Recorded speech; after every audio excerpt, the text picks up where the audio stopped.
no mirando. Bueno, o tema central desta visita, non único, pero o tema central, que é o que a min me interesa, é, como pon o subtítulo, os cultos á fertilidade no Valadouro. O que vou dicir hoxe é unha mínima parte do que existe, do que existe sabido e do que falta por saber, falta moitísimo. Bueno, vamos a ver, estamos aquí moi cerquiña de dúas cousas fundamentais. A Fonte das Coruxeiras, que iremos camiñando, está aí, onde estaba esa casa, que oín alguén que decía que era rectoral, porque tiña unha inscripción no dintel. Non, non é rectoral. A rectoral está por alá, aquela de alá, onde se cometeu o famoso crime da Santa Cruz. É aquela casa dali, aquela casa tan bonita. Bueno, entón, estamos moi cerca de dúas cousas, da Fonte das Coruxeiras, que está aquí nas Coruxeiras, e da igrexa, que están íntimamente relacionadas. Eu acórdome cando era eu novo, pero un chaval de bachillerato, dixérame o cura, don Fernando, que había, que esta igrexa tiña moita historia porque houbera unha fonte onde vivía unha ninfa. Eu era un chaval que non me interesaba nada de todo aquilo, dixen, este señor está como unha regadera, debe ser dominio de misa ou algo así, en exceso, que é ninfa ni que nada. Bueno, moitos anos despois, cando empezaron a interesar as cousas, efectivamente, encontrei a fonte que está aquí, bueno, que a conoce todo o mundo, e empecé a estudiar, encontrando máis ou menos o vínculo con esta igrexa e todo o máis que vos contarei. Bueno, primeiro de nada, a imposición dunha religión a outra non é nada novedoso, todas as religións se foron impoñendo unhas a outras. No caso do cristianismo, que é o que nos interesa, porque vivimos nun territorio onde domina esa religión, a novedade que ten, unha é de carácter estético e outra non. A de carácter estético é que é bastante difícil de entender como unha religión que ten como símbolo unha criatura torturada, clavada nunha cruz, sangrando, e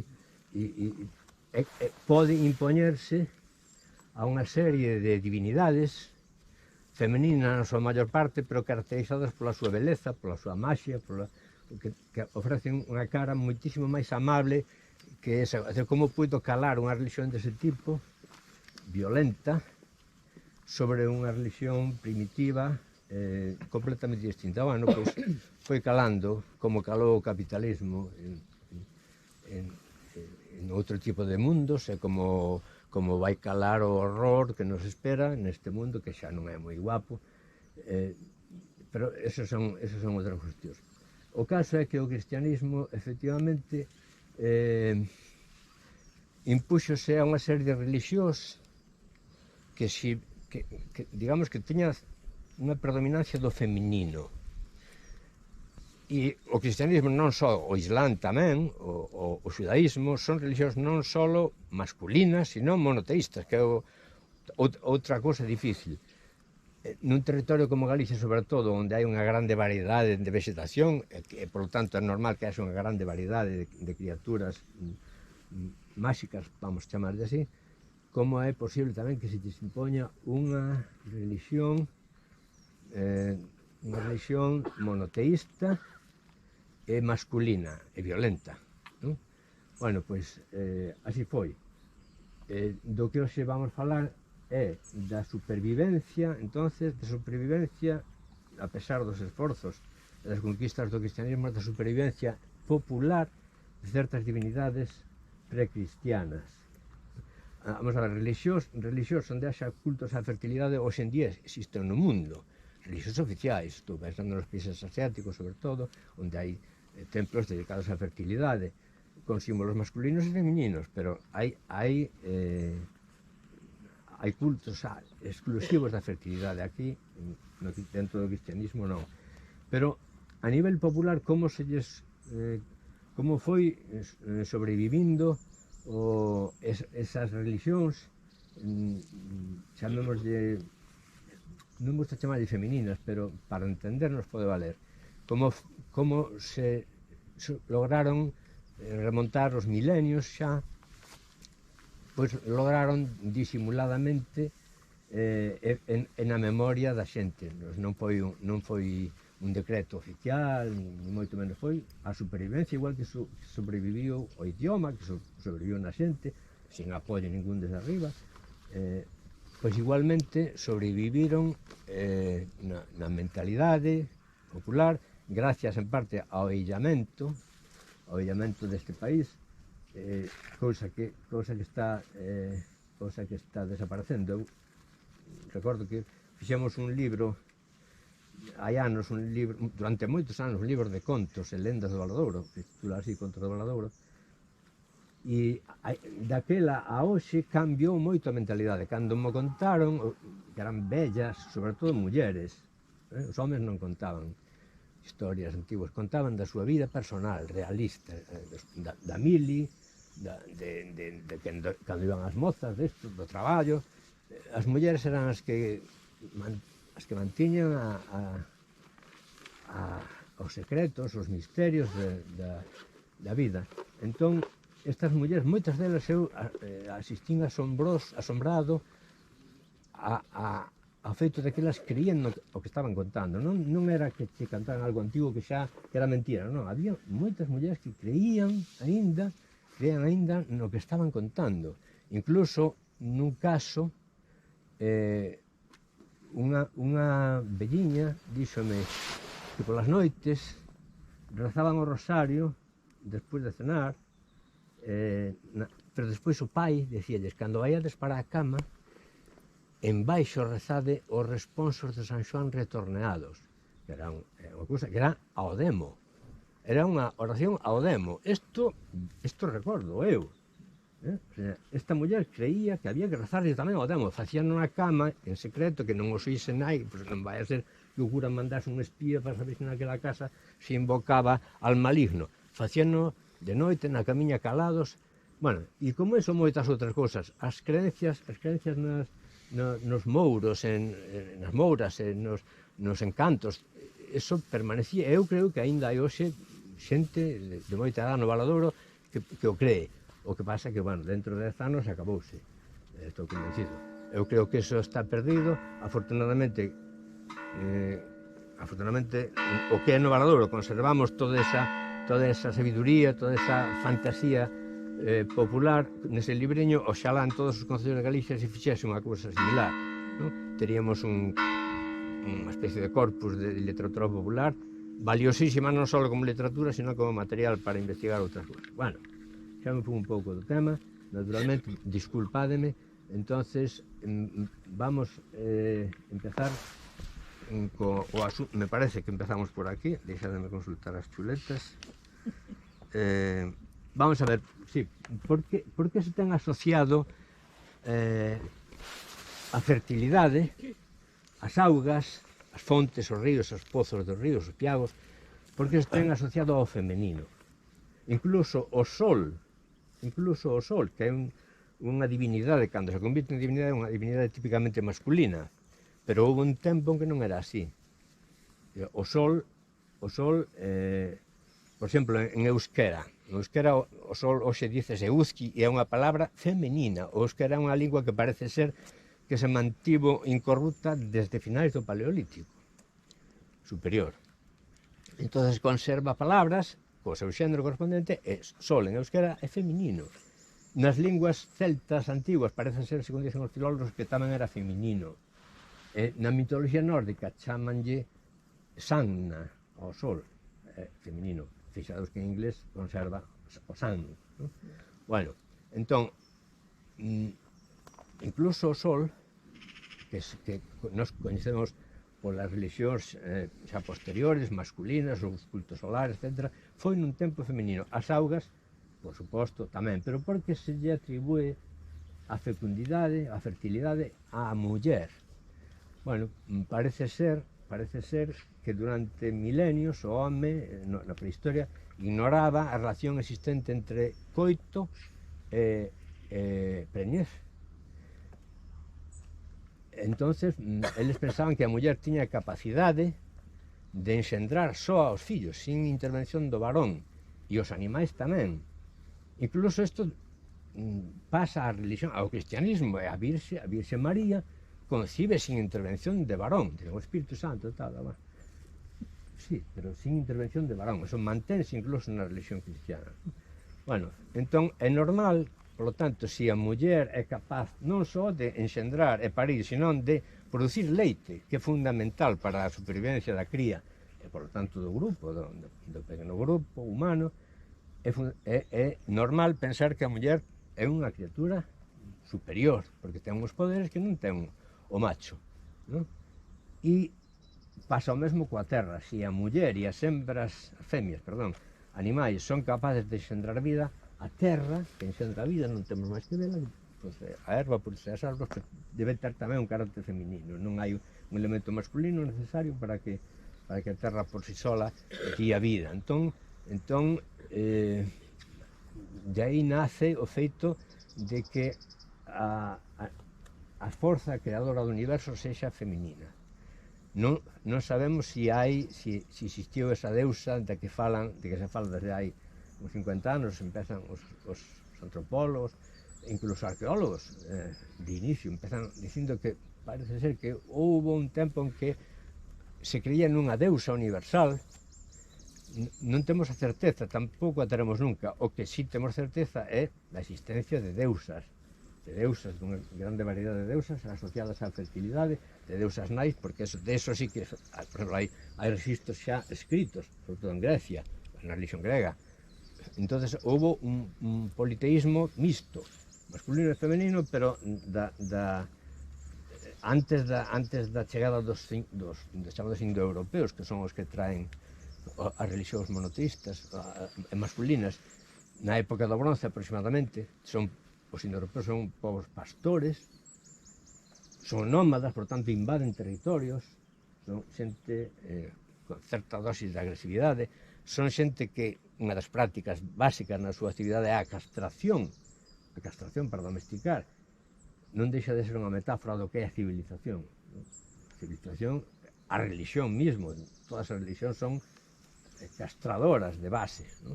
Bueno, pois o monoteísmo, a existencia de deuses masculinos, máis que monoteístas, o monoteísmo posterior, fixados que as tres grandes religións son monoteístas masculinas, e as tres, curiosamente, proceden do deserto.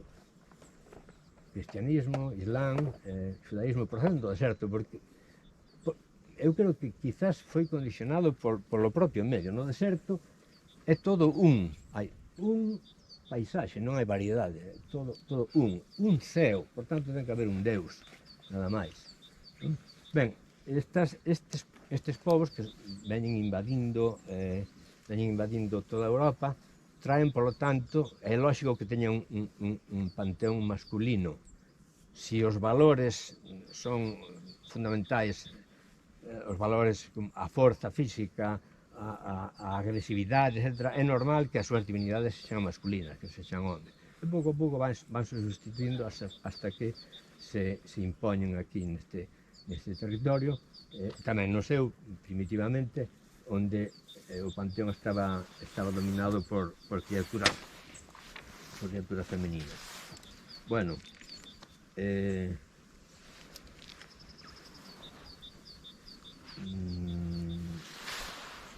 como que tipo de criaturas son as heredeiras das religións precristianas aquí en Galicia? O que se chama xenéricamente como os mouros. Aquí no Valadouro chamase mouros xenéricamente, pero cando se fala das mulleres non se lles dice mouras, ou moi raramente, en unha historia falase de mouras, pero moi raramente lles chaman mouras. Aquí chamanlles mulleres, rapazas moi guapas, etc.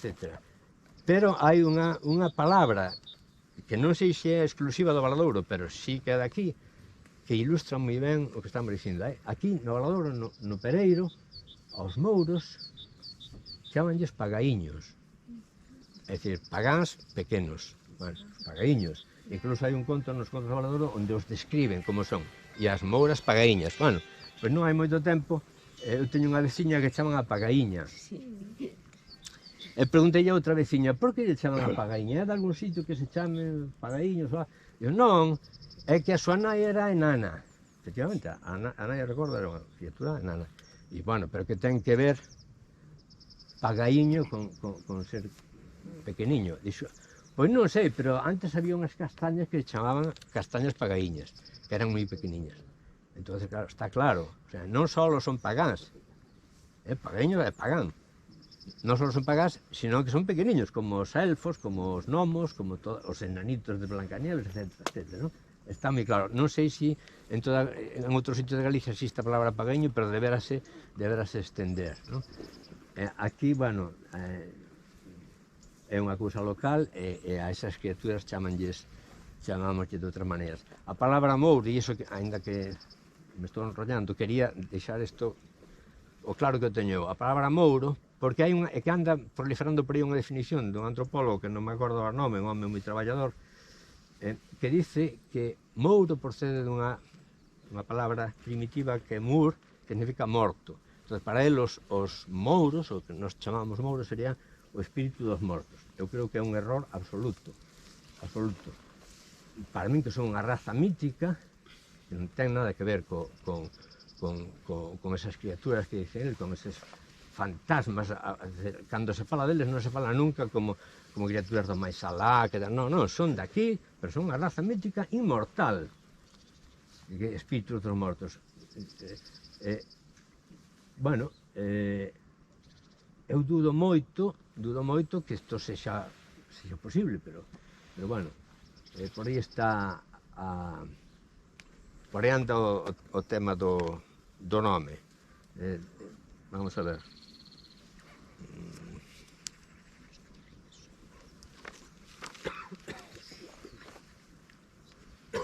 Pagaíño está.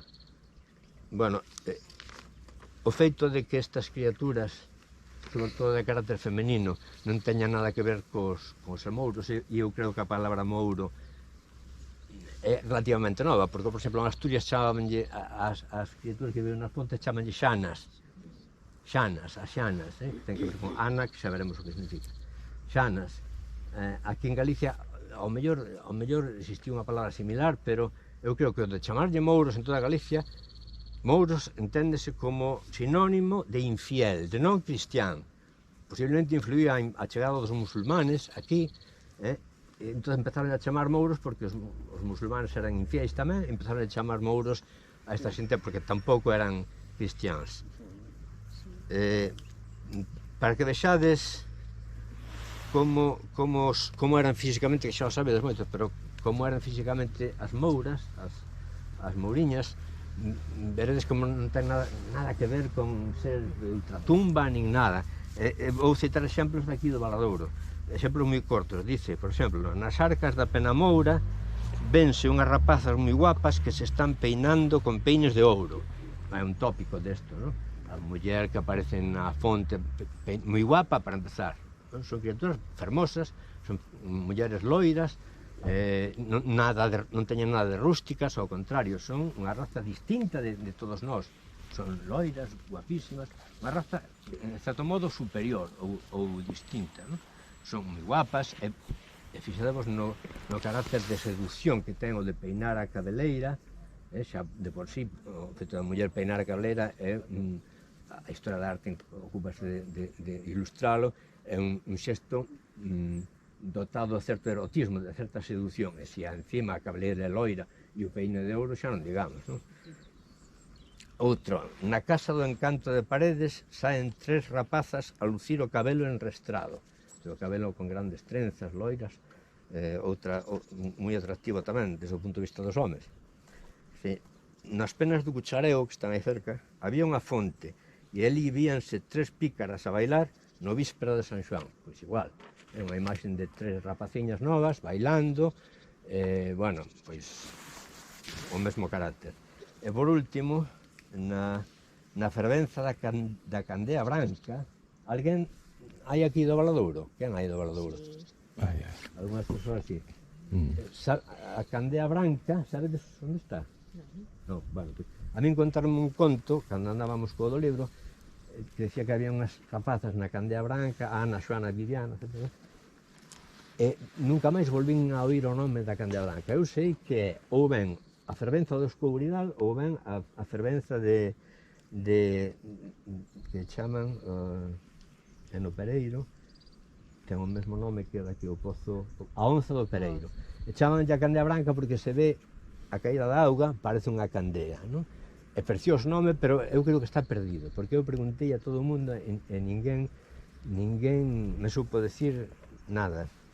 Bueno, na fervenza da candea branca saen a peinarse tres rapazas que se chaman Ana, Xoana e Viviana.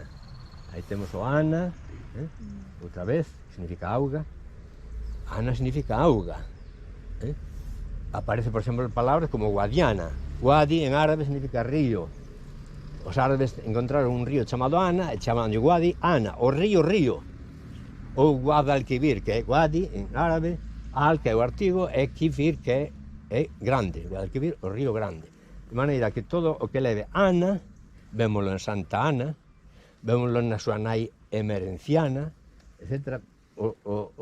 Esa partícula Ana, que fai referencia ás augas, encontrámosla non só na mitoloxía, sino no cristianismo, e é unha reminiscencia desas criaturas. Bueno, se queredes, ahora vamos hasta a fonte, que podes refrescaros un pouco tamén, porque vai...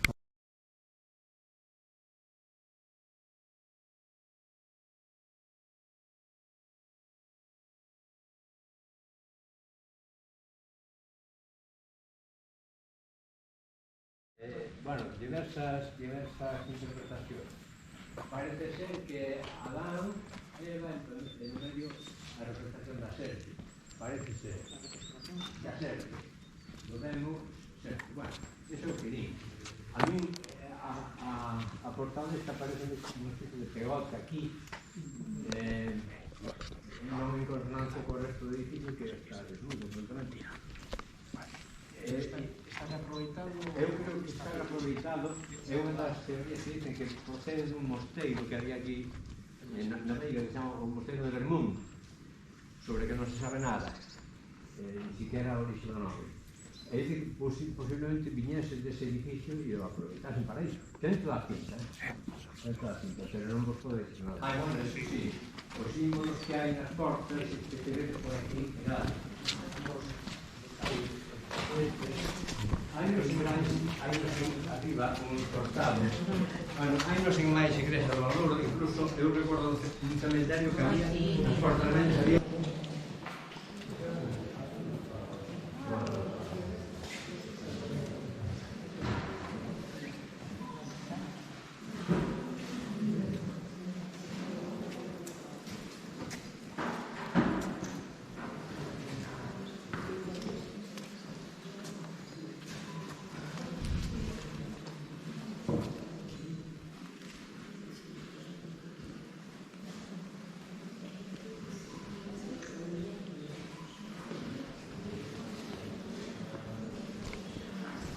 Sacala e poñela aí facendo fotos como é debido. Manolo non pode solo, non crees?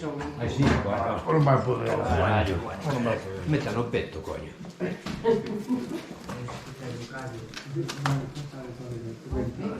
Fotos agora, xa de mal ver. Tengo aquí unhos signos raros, que non sei que parece a cabeza dunha serpe por aquí. Pero non sei.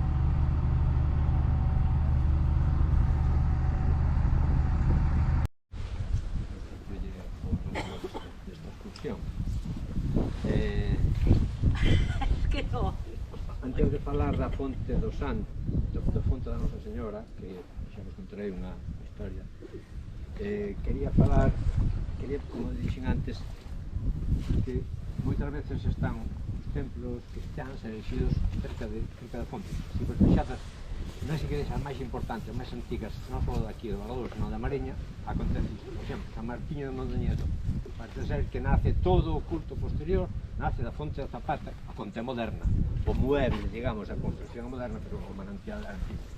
pero parece ser que de ali arranca o culto posteriormente cristiano, que hai Terra de San Martiño que ainda está hoxe sin resolver desde o punto de vista histórico e arquitectónico.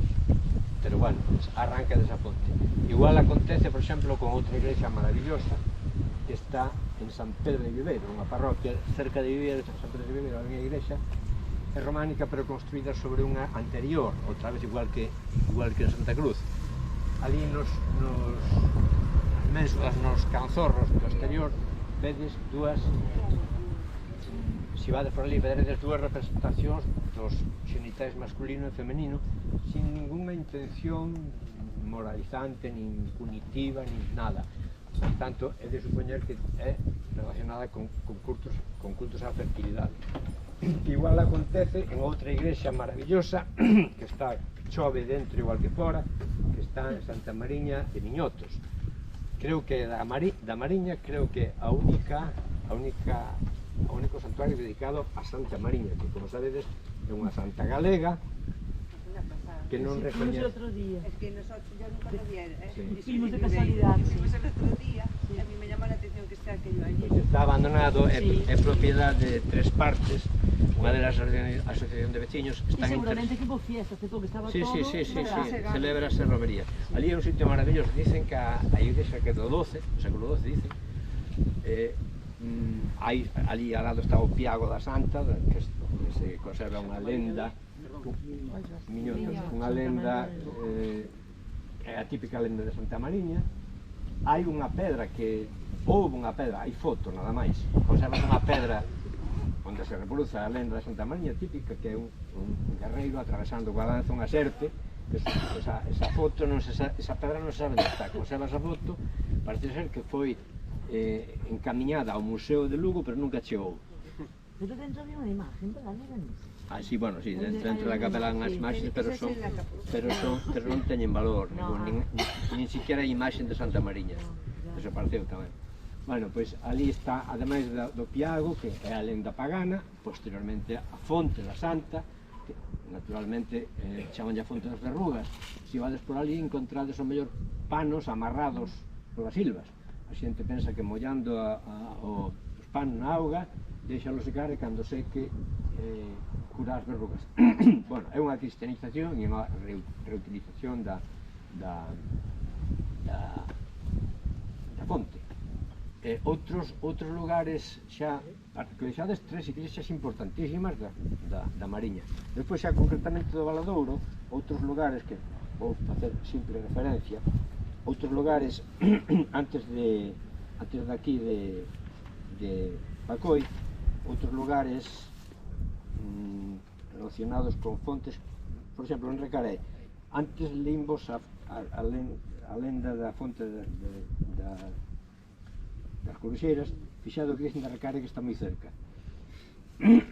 Dice que na fonte da Pedreira iba un home un día por frente da iglesia de Recaré e sentiu un ruido dentro, e de repente escondeuse e veu que saían, era a noite de San Xoán, típico tamén, ven que salen todos os santos da igrexa e vanse para a fonte da Pedreira, que chaman, está restaurada hoxe, e pasan a noite bailando na fonte da Pedreira.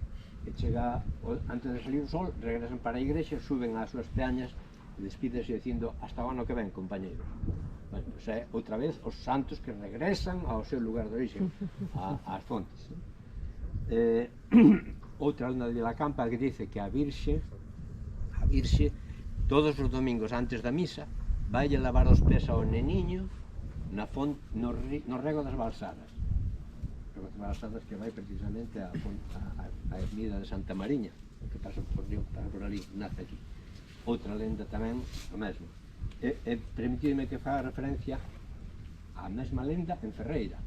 Ferreira dice que antes de existir o puebliño, na plaza había unha poza, unha lagoa pequeniña, e ali aparecíase unha muller, a Virxe, claro, era a sucesora da ninfa.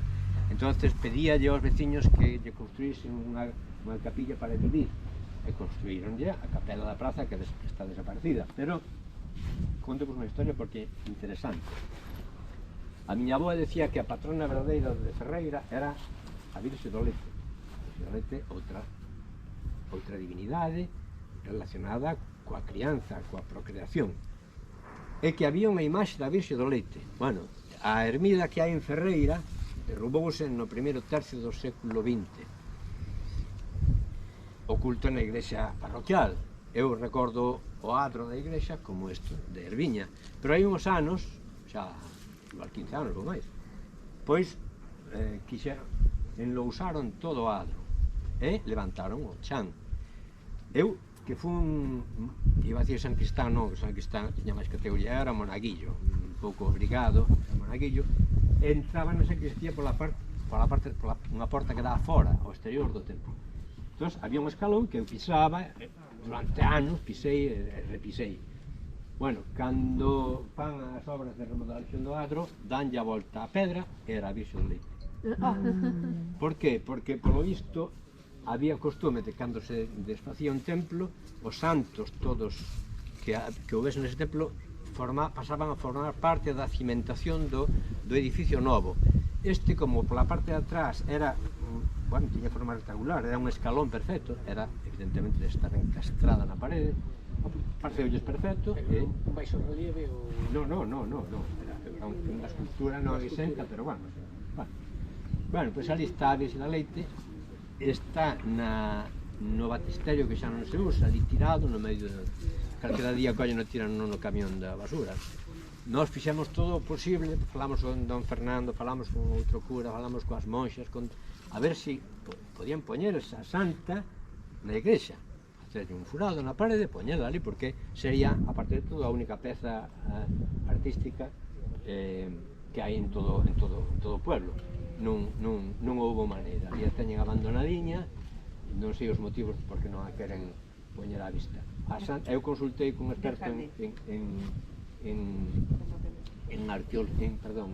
escultura medieval e dixo que non era máis antiga do século XVI, o cual correspondese coa data de levantamento da ermida, por lo menos da ermida que coñecemos, que tampouco é toda dese século, hai anterior porque hai unhas irregularidades, hai por las fotos, ves irregularidades de que tamén foi reaproveitada unha posible igrexa. Hai un libro que é interesante deso, por deso, seres mitolóxicos das augas, que é espectacular. Sí. E o de Reigosa, literales, seres mitolóxicos de Galicia, que tamén te fala un pouco deso.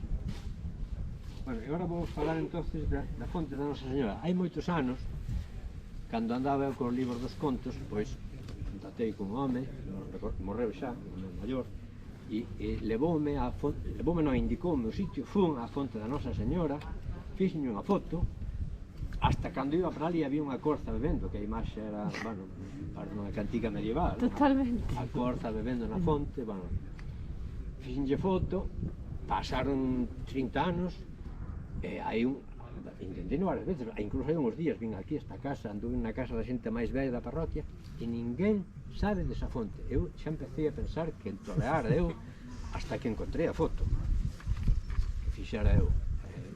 É moi parecida a que acabamos de ver, unha simple pedra, detrás nace auga e vais correndo por aí adiante. Bueno, a fonte existe, a fonte existe, onde está non o sabe ninguén, posiblemente xa secara, que non hai máis que eucaliptos, igual xa secou, posiblemente alguén a enterrou, bueno, hai un home que está pendiente un home maior, que me dice, non te preocupes que eu vou revolver todo o que poida hasta ver se damos con ela. Bueno, a fonte existe e a lenda tamén. Ademais desta lenda cristianizada, hai outra, e aquí xa hai un cambio, que vades ver, dice, a dona Moura da Poza do Encanto de Bacoi pregúntalles aos que pasan se quere que os peine. Se eles lle dicen que sí, a dona volve os cobras ou lagartos. Bueno, aquí xa hai esas criaturas maravillosas que viven nas fontes, xa mostran unha cara negativa.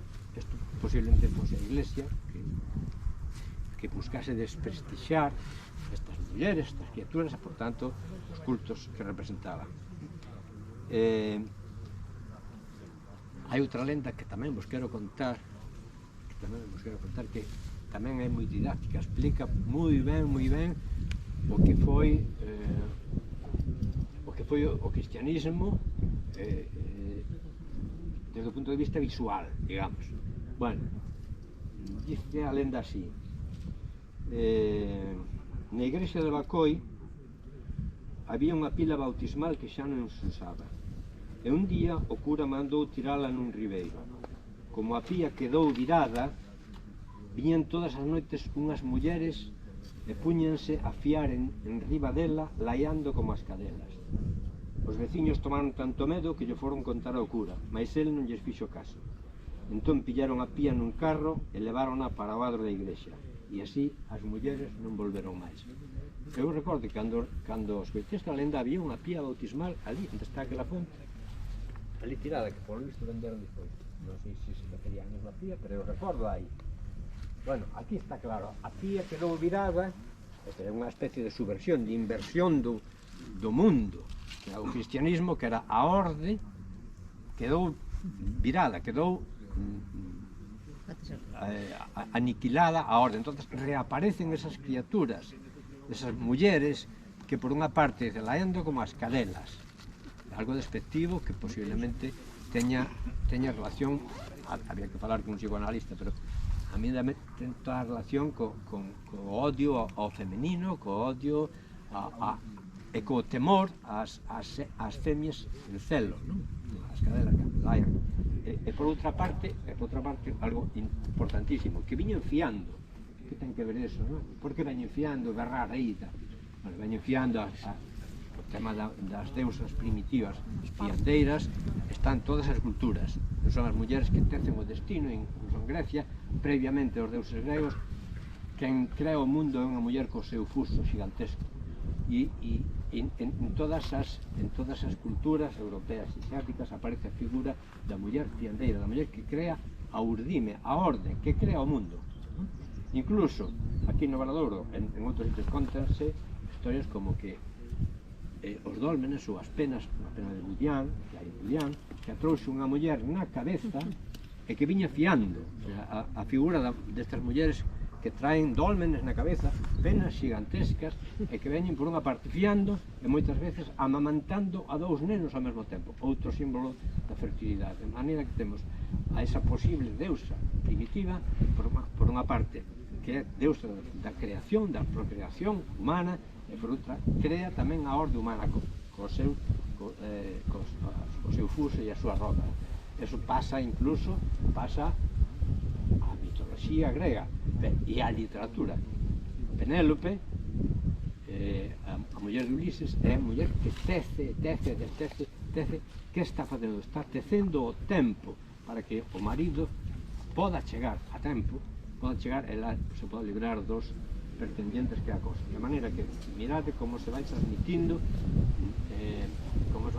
os símbolos e as figuras desde a prehistoria, e como se incrustan nas literaturas e chegan ao presente disfrazadas de santas, disfrazadas de moitas cosas. Bueno,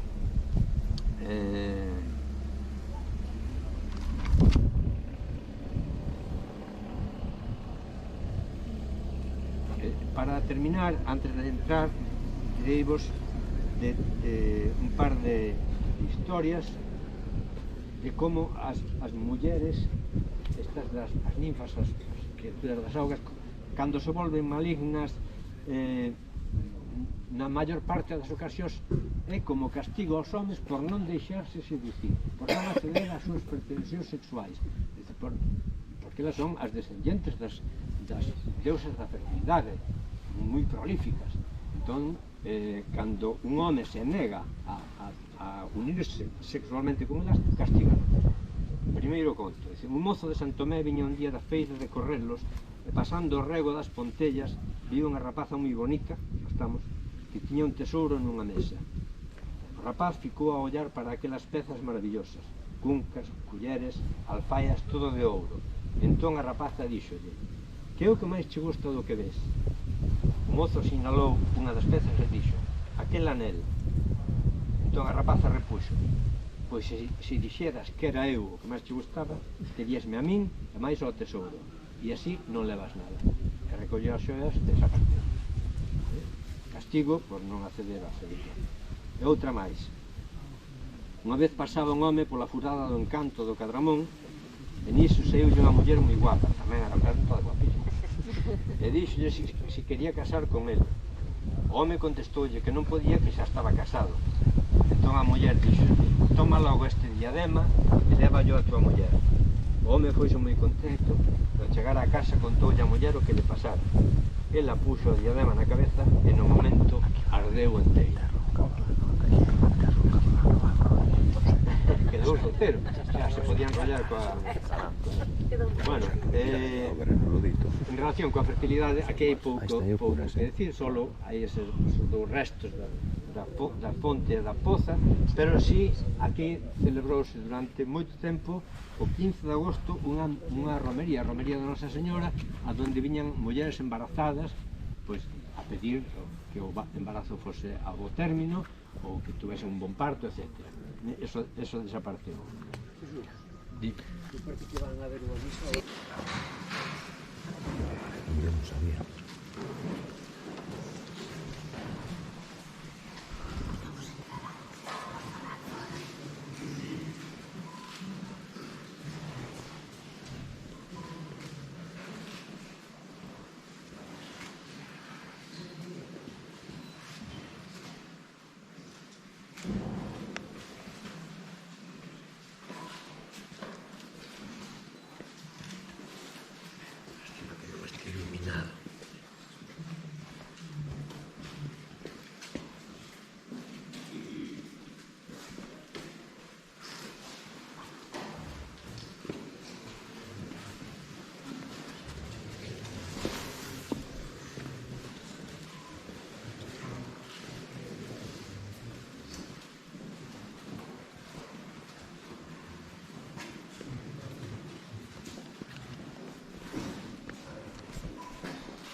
Sí, bravo.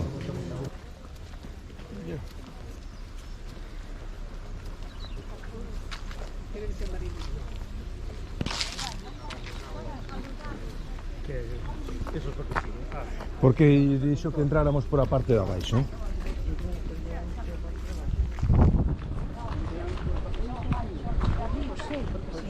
Sí, é que nos indicaron que entráramos pola parte de abaixo.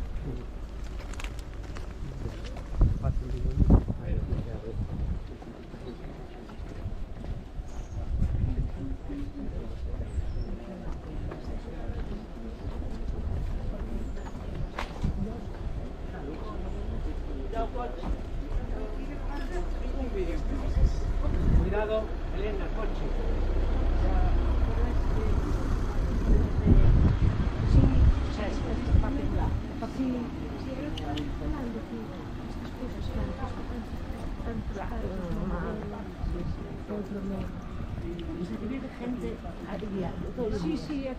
Vive nunha parte do Pazo. Sí, bueno, ya claro. Na parte dali detrás, do resto do Pazo. Y es gente mayor, gente joven. Bueno, unha señora maior que Sí, sola, una mujer sola. ahora está cun fillo, de un fillo que estaba en Venezuela e deuse vivir con ela aquí. Ten unha capela que é esta, que é unha pasada xa. Y tú estás grabando continuamente Todo, no, pero casi que todo. podo. Todo lo que... Sobre todo o que conta, porque me interesa máis que nada por conservar despois. Despois Este vídeo, escribir, o que vas a hacer? no, fago unha edición do vídeo, así, unha parte máis grande e outra máis pequena, e colgámolo coas fotos para que o que queira. Ah, en Galicia Patrimonio. Sí. Sí, ah, vale, pues ya me diré. Me hace falta una campaña.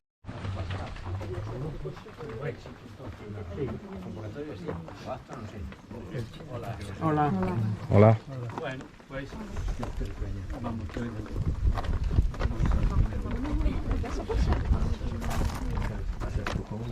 Nos andamos por aquí por libre, por fora. segundo grupo. Porque, bueno, a ver, caben los 40 en la capilla. Ah, en la capilla sí, pues entramos en la capilla los 40 minutos entramos. Por arriba no, pero... Arriba, Tú también. Tú. Sí, cabemos. Cabemos. Cabemos, pues venga. Bueno, sí. pues vamos. Vamos todos. Vamos, Sí, todos. vamos Pero, todos. ¿y outro grupo que fai logo? Rezando, queda na capilla. Esperaban a... Como íbamos en dos grupos, están esperando. Pero, Ah, no, que Que venga, veñan, que eu que creo que veñan. ben cabemos todos. Van a rezar aí mentre subimos.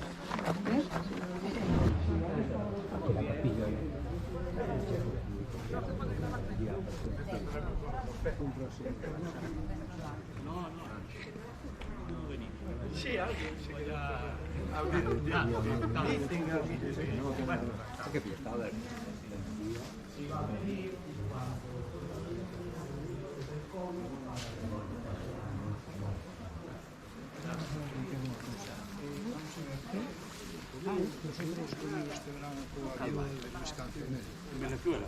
Sí, sí. Yo estuve 42 años en Venezuela. Bueno, pues ahora vamos a contar. Oye, bienvenidos todos, ¿eh?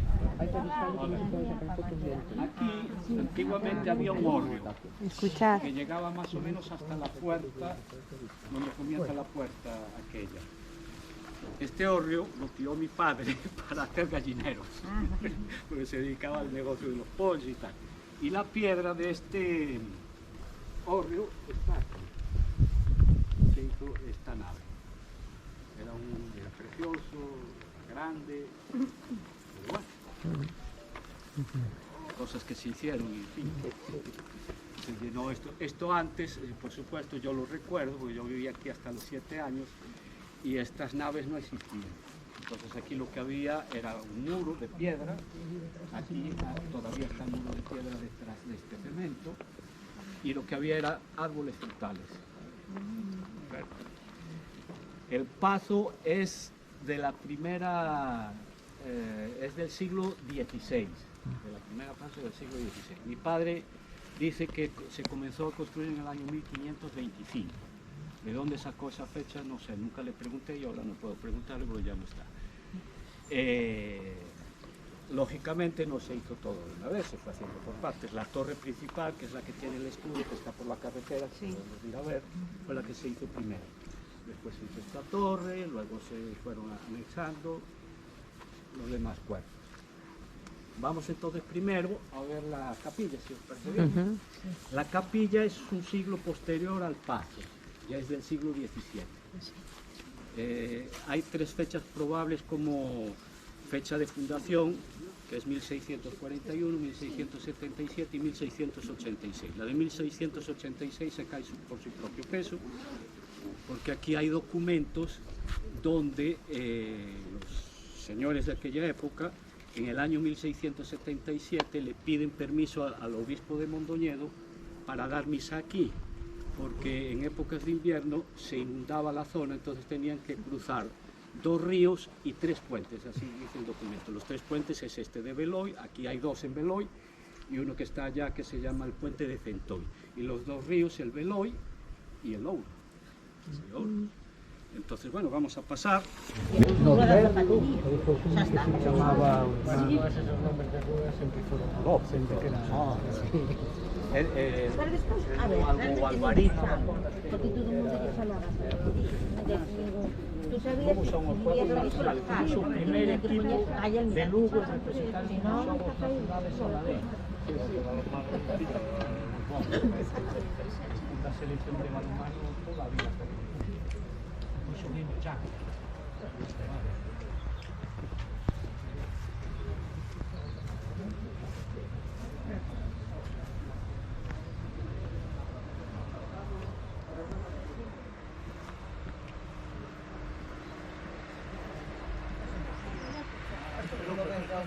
Uno de estos indianos en plan de capricho.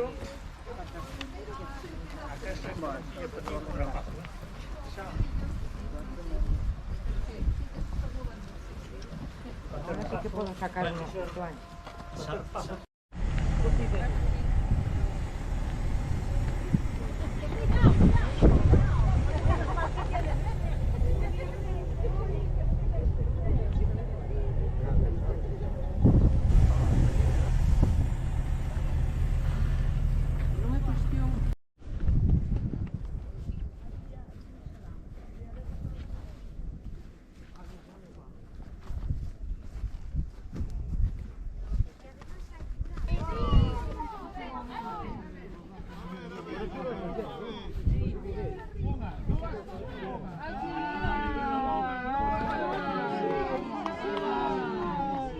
Ui, pero moverona.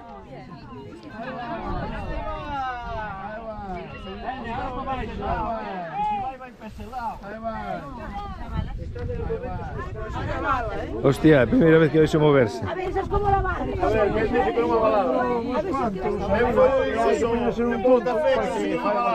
Eu vi a balar, Anxo, corrixo, que sí que se abala. Eu nunca vira a balar, é verdade.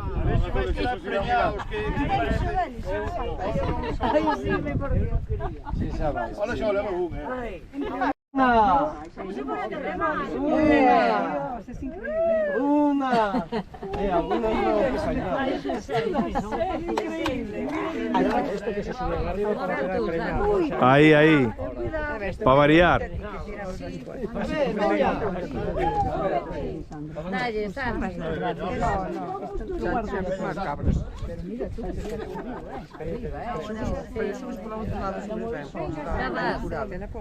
Ala.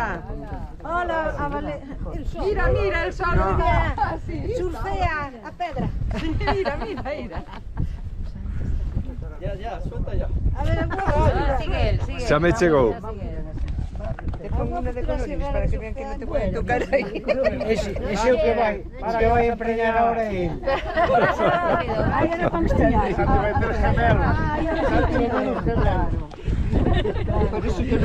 Por eso yo no le toca por si acaso. Ay, yo sí, mira. Se abalaba, era que corría. A pedra, sí. Se abalaba, era que A ver, ahora ponemos así. Como decía otro, la tenemos levantada hasta señor.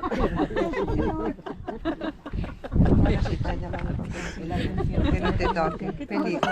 Peligro. Hasta el señor no, Santi. Hacia el señor. Hacia. Tampoco te pases. No, é al señor. Hacia el señor. En dirección a... Houbo aquí dous santos, que son San Cosme e San Damián, que tamén os vimos en Santa Cruz, eran médicos. Entón, é posible que aquí houvese pois, un lugar de descanso para repoñerse os peregrinos que viñesen enfermos ou cansados e tuvesen algún tipo de encomendación a estes dous santos que eran médicos, non? Bueno, isto é unha posibilidade nada máis. Isto chamase Capela de Santa Filomena. Podedes preguntar como é que unha igrexa románica, unha capela románica como esta, que é do século XII, construída sobre unha anterior tamén, prerrománica, como é que está consagrada a unha santa, Santa Filomena, que viviu en Italia no século XIX. Como é posible? E ademais que era unha virxe, según a conta a tradición, pois era unha santa, unha adolescente que morreu virxe, que ten que ver con todo isto. Bueno, pois vámoslo ver. Primeiro, fixadevos como, primeiro, os dous canzorros da dereita non se distingue nada, absolutamente nada. Os outros desapareceron porque se abriu no século XVII esa ventana, abriuse aí. Hai quen dice, creo que Castiñeras, un profesor de arte, que dice que os canzorros que faltan están metidos na parede ao revés, na parede. Este podría ser un, estaría aí embutido na parede, porque aquí moveuse moito. Fixadevos que aquí houve unha porta, todo aquilo está movido. Bueno, esta parede padeceu moito. Entonces, o que dice este señor é que están metidos o resto das médulas. Non sei. Quen está consagrado hoxe a parroquia, que é San Xurxo, San Jorge. Que significa Xurxo en grego? Labrego. É dicir, temos unha divinidade relacionada coa agricultura. Hai outro santo no Cadramón que é San Isidro labrador. Outra divinidade cristianizada de seres relacionados coa agricultura, coa fertilidade agrícola. Seguimos, vamos por partes. Entonces, esta santa, efectivamente, é unha santa virxe, que morreu virxe, pero a lenda, o que aparece na lenda dourada, que non está admitido por a Igrexa, porque o cristianismo é as lendas, digamos, reconhecidas por a Igrexa, e es que non o son.